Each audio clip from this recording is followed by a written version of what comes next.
Students, welcome to lecture number 19, and we are discussing about the machine learning algorithms. Several algorithms we have already discussed, especially regression and classification. Today we are going to continue on the discussion and add some more algorithms for the discussion. So, let us see what we have done. And first thing we have done is that we have discussed a lot of things about classification, and classification is a very important algorithm in machine learning. It is very simple, as the name suggests, it is nothing but a task of classifying things into subcategories. If you have images of different kinds of animals, how can you separate them or categorize them into different subcategories? That is the classification problem, and it is a basically supervised machine learning problem in which we label data based on various kinds of features. So, basically main objective of any classification algorithm is to build a model that can accurately assign a label or basically categorize of any new observation after learning. And how this new observation will be done after learning? New observations will be basically a new image or new feature, a new image or new objective, something like that, but this will be done based on certain specific features. So, this is supervised learning, as you understand. That means it will be learned with both input and output data will be used for training. And so, basically it can do both. Basically you can do numerical prediction also, like continuous valued functions. It can predict even unknown or missing values. Typical examples are credits or loan approvals, medical diagnosis like whether tumor is cancerous or benign, fraud deductions in bank, many other things can be done. And I just wanted to tell you that classification are basically categorized into two categories. One is binary and second one is the multi classification. In binary we want to classify the inputs into one or two classes or categories, one of the two classes of categories, okay, not more than that. Like here you see there is a picture of a truck and a boat, and we must develop a machine learning algorithm which can separate them from these two or categorize them from these two. And this will be like on the basis of another example, on the basis of health conditions, a person we can classify then whether the person is healthy or he has or she has some disease or not.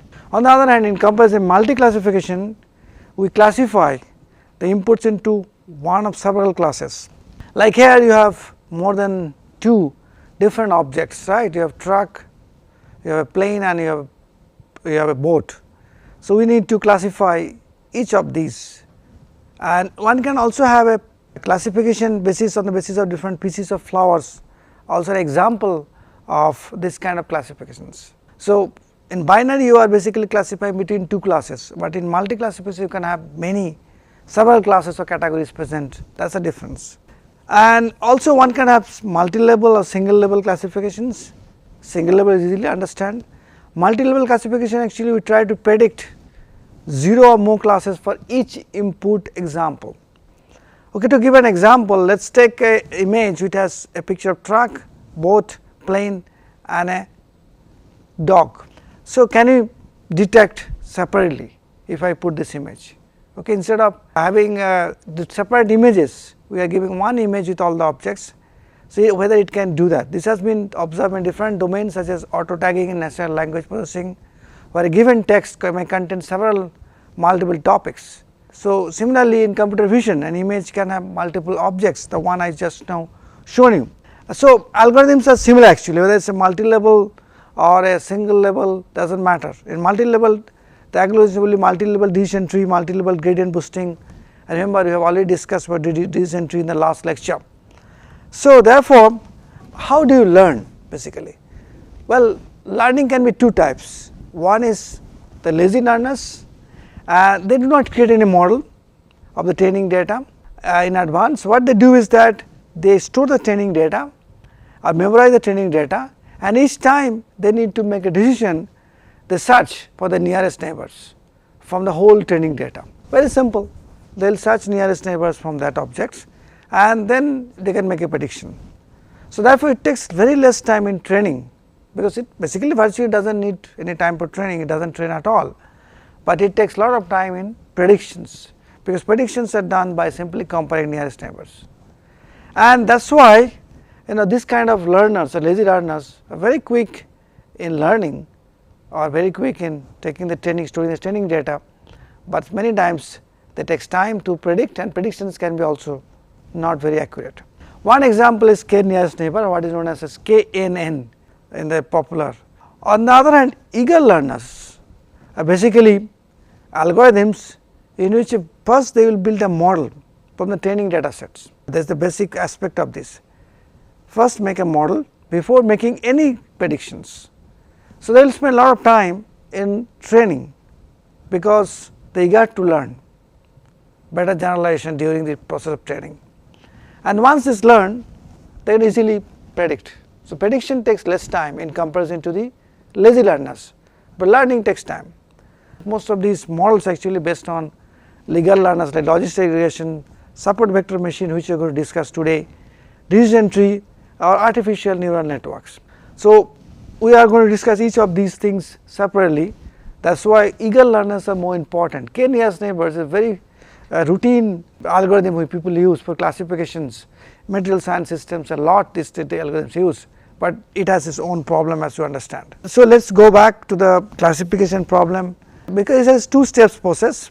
Any classification problem, first you have to construct a model, and model is construction with describing a set of predetermined class, like how many animals are there in the picture, and each sample is assumed to belong to a particular class, predefined class, and that is obviously how it is done. It is done by class level attributes, features of those classes, that is how they are done, and set of instances used for model construction in the training set. Once the training is done, training is successful, it can be easily used for predictions, and then after it is done, model is done, we have to use the model. That is what we are not talking in now. So, when you use the model, you are interested to know accuracy. What is the accuracy, estimate accuracy, or what is the accuracy rate, the percentage of test sample that are clearly classified by the model. So, that is something which we will discuss later. Accuracy is a part of the everything actually of the models. So, I do not want to go back to the example which I discussed in the last class, but that is in a nutshell what is the two steps process. Now, then we talked about decision tree. Decision tree is very important objects, and what is a decision tree is basically? Decision tree is nothing but these are the one of the most widely used technique, and in a decision tree you have two things. One is it is just a tree like structure plant, and in the plant you have leaves and you have nodes. So, nodes are basically used to split the data, and leaves where the decisions are done. If you go back here, you can see these are the where the node decisions this data split. Outlook means weather outlook is sunny, overcast or rainy. If it is sunny, then the decisions are made whether it is humid or windy. If it is humid, whether it is high humid or normal humid. So, you can clearly see that how each node is basically used as a splitting of data, and leaves basically are used to make the decisions on in the decision tree. That is very clear in a decision tree structure. I want to tell you again what is it and how it can be done. So, therefore, it can actually approximate discrete valued target functions, not like a continuous valued target functions. Learned functions are always represented by a decision tree. It can be also represented by a set of if and then rules. Obviously, if weather is sunny, then what happens? Then you have to look at humidity. If humidity is high, do not play tennis. If humidity is medium or normal, then you play tennis. If it is overcast, then you always play tennis, right. That is what we discussed in the last slides. And if it is rainy, still you can play tennis if the wind is low or weak. So, that is what it is. So, therefore, decision tree can be used to we can use if and then rules to do that. This is very robust technique for any noisy data and capable of learning disjunctive expressions also. So, as you see, there are two things. One is a node where the specific test of some attributes are done, that is what we talked just a couple of minutes ago, and then you have a leaves or branch. This is corresponding to the possible value of that attributes, that is why the decisions are leaves done, and nodes, that is why the data are split. So, I know that is another example of that. Saturday morning, where the outlook is sunny, temperature is hot, humidity is high, wind is strong. So, therefore, you do not play tennis. You can clearly see how the tree structure develops. Each path corresponds to a conjunction of attribute sets. Conjunction means together. Decision tree represents disjunction of the conjunction of constraints on the attribute values. What does it mean? See, it represents basically they are connected. Our outlook, and then humidity, playing tennis, everything is connected, but that is what is conjunction. Okay, but it represents a disjunction of these constants, separate them out actually, then only we can actually make a decisions. Well, this is another example, let us not go back into that, and so basic algorithm is what is called as a greedy algorithm, because you have to construct a tree in a top down recursive divide and conquer manner. That is what top down is recursive also, and you divide and conquer. Divide, why divide? Because if you do not divide, you cannot make a decisions. At the start, all the training examples are at the root, and then you use attributes actually which are categorical, they are actually discretized or advanced, and examples may be partitioned recursively based on the selected attributes. And we have discussed how do you make decisions either using entropy or using information gain. So, main aspect is this entropy and information gain, they are quantitative way of measuring things, and entropy is something which we discuss, is basically nothing but summation of entropy is H nothing but summation of minus P or rho x log of 2 rho x, that is what it is. Rho x is what? It is the proportion of these classes in a set compared to the total number of classes in the set, and it basically talks about bits of information needed to encode the classification of an arbitrary number of sets, correct, that is what it does, and it is very good things. If entropy is higher and positive, then you can actually split the data easily the next tree, and this is the definition I talked about it. Okay, and you could have seen that it is basically going to x is I going to 1 to n minus 1 or 1 to n is better. So, it is 1 to n is always better because then easy to remember. This is nothing but summation of all the probabilities or proportions, and this is general depends on minimum number of bits of information required to encode a classification of any arbitrary data set. That is what is called entropy, and this is how it is defined. It is a log of 2.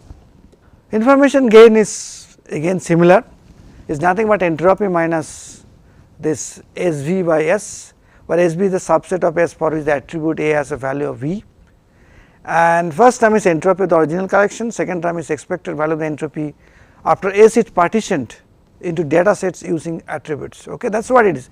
This is the entropy, and this one is nothing but expected value of entropy after the set is partitioned using the attributes S. One can use gain also, but gain is better than that. Well, what I did not tell is that there are two things which you can be used. One is called ID, and let me tell you what is the meaning of ID. It is nicely given in this book, which you can read by Cheng, Wang and Zhang, the machine learning. So, what is ID? ID is basically nothing but, there are two basically algorithms, one is iterative. So, ID stands for iterative dechromatomisers. Okay. So, dichromatomizer, and then you also have a cut.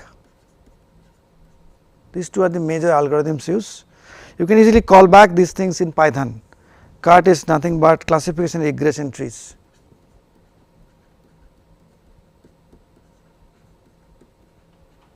Classification and regression trees,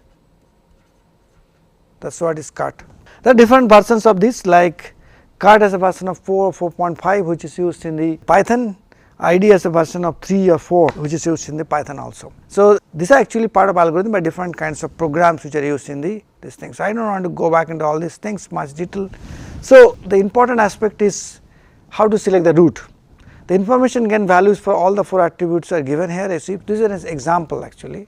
So, for this the example of weather, and so I can see that gain is changing as a function of different kinds of parameters, outlook, humidity, wind and temperature. So, that is why outlook has a highest value of gain, that is why it is used as a root, that is what it is saying. And you can also add a subtree, tree and subtree, right, subtrees are branches. What is it, what else?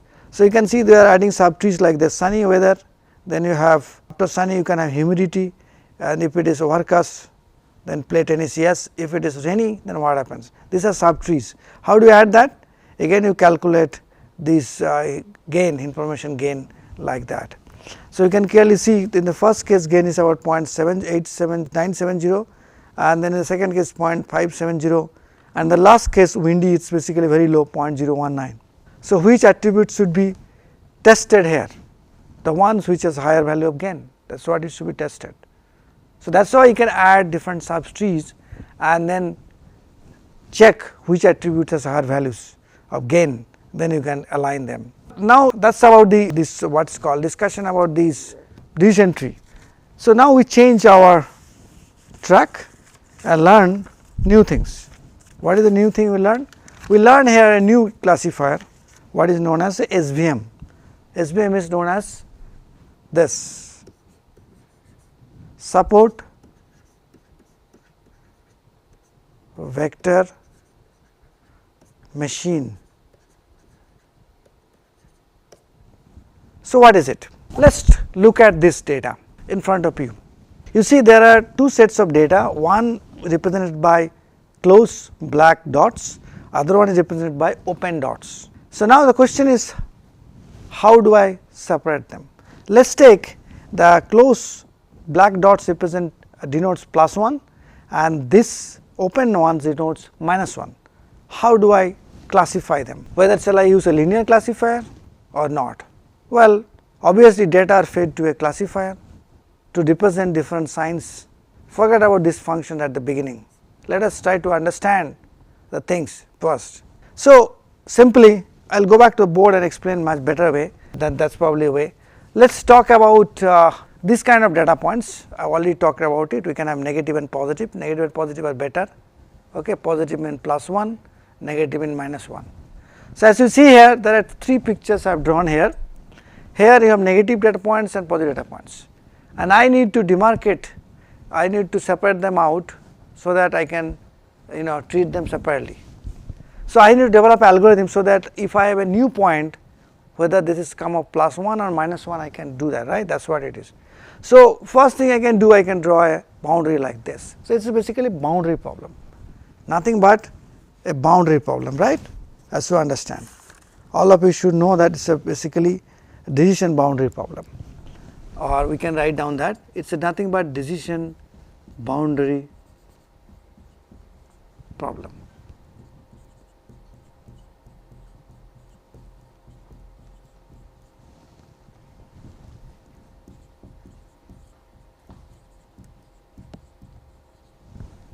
So, here the decision boundary is like this, above this everything is +1, below this everything is -1.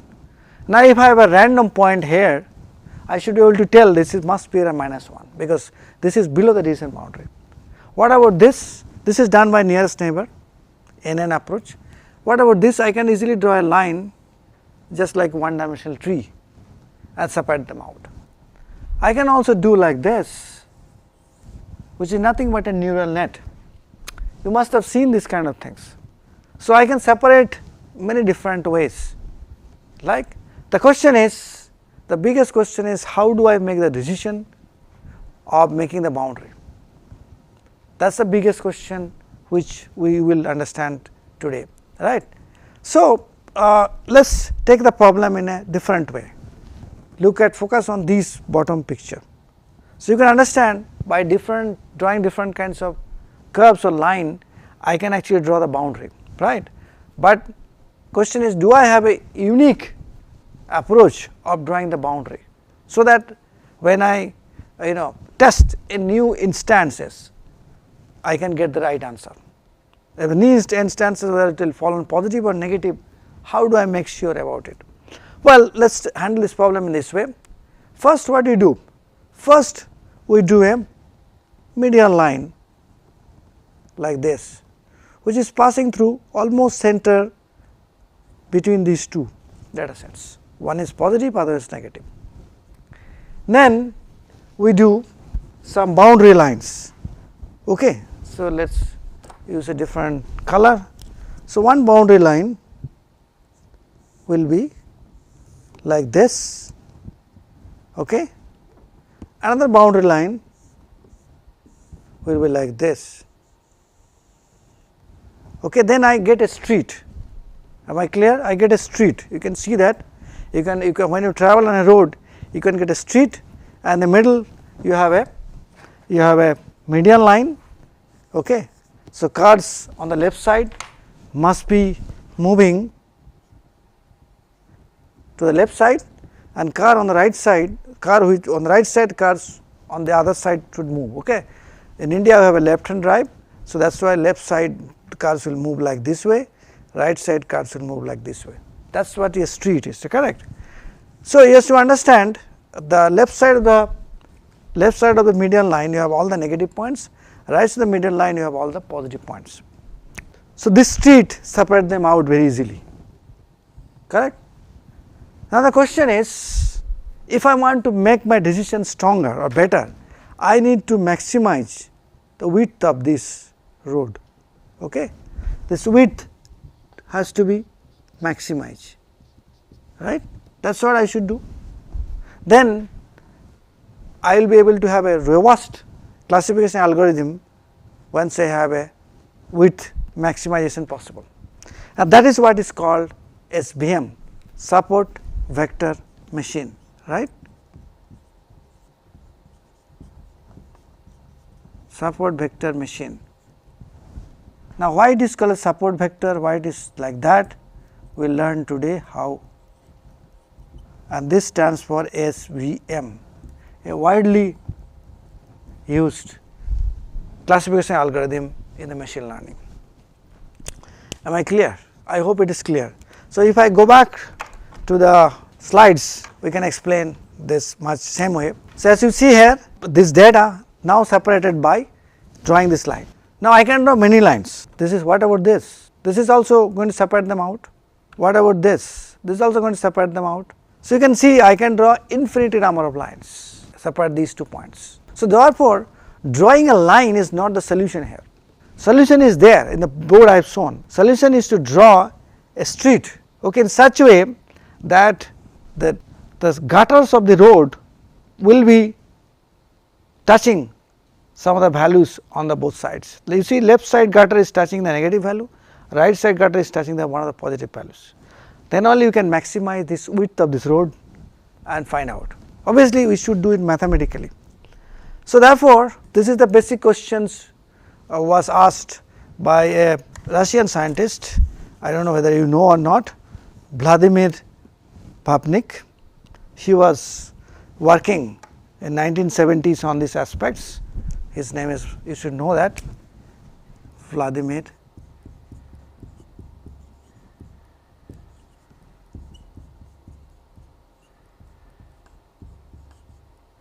he was working in Russia, and in 1970s he developed this technique, but nobody knew it, because next 25 years he was working in cancer hospitals and tried to implement this technique. Obviously, I told you, right, this classification technique can be used easily for medical diagnosis, whether a person is has a disease or not, a person, the tumor is benign or malignant or not, right. But only in 1990s some people in US, especially Bell Lab, came to know about it, and they invited him to immigrate to US. Finally, he went there, and after reaching there he wrote 3 papers and sent to some good journal, but none of them was accepted. But he did not leave it. Okay. So, finally, he met one of the persons in dinner, where same person was trying to solve this problem using neural net, and then he said, I bet you if you use my technique, then you will get a better result. That is how he started writing the kernel in 1990s, and then SVM becomes very famous, and Vladimir Papnik was a household name after that time. So, that is how actually whole technique came up. So, now we will handle this technique mathematically also, and physically also. So, that is I will just show you that. So, what you do is you define a margin or you define a street, what I drawn in the picture is a margin of a classifier as the width, that boundary can be increased before hitting the data points. That is exactly as this street is. So, you can clearly see the classifier has a width and it is drawn in such a way that it is hitting the values on the both side, positive and negative values. Okay. And that is exactly shown here also. It is hitting a positive value, negative values here, positive values there. Can you see that black dots, and here you have an open dot. And now the question is, can I maximize this margin? If I maximize, then my prediction capability will be very good. So, the real problem is that in SVM, that whether I can maximize the margin linear classifier, and this is the simplest kind of linear SVM. One can have non-linear classifier also, which we will not discuss in the class. So, therefore, these are the points which are called support vectors. They are the data points that the margin pushes up against. Margin will push, and these data points they will hit this data point. These are the called support vectors. So, maximum margin linear classifier is the linear classifier with maximum margin. Okay. The sentence is very confusing at the beginning, but it is, that is why the real thing is there. So, we need to develop that kind of algorithms so that it can work nicely. Why maximum margin, right? You must be thinking, well, intuitively this feels safest. If you have made a small error in the location of the boundary, then it gives us least chance of causing a misclassification. What is that? Let us say if I make a small error in putting this boundary on the gutters. Okay.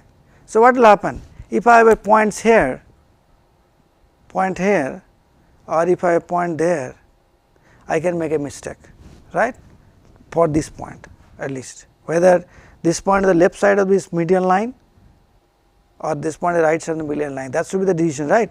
But boundary is what is important, this gutter must have gone through this point, but since it is not going, so that means this is not a maximized width. So, therefore, we have a chance of misclassification.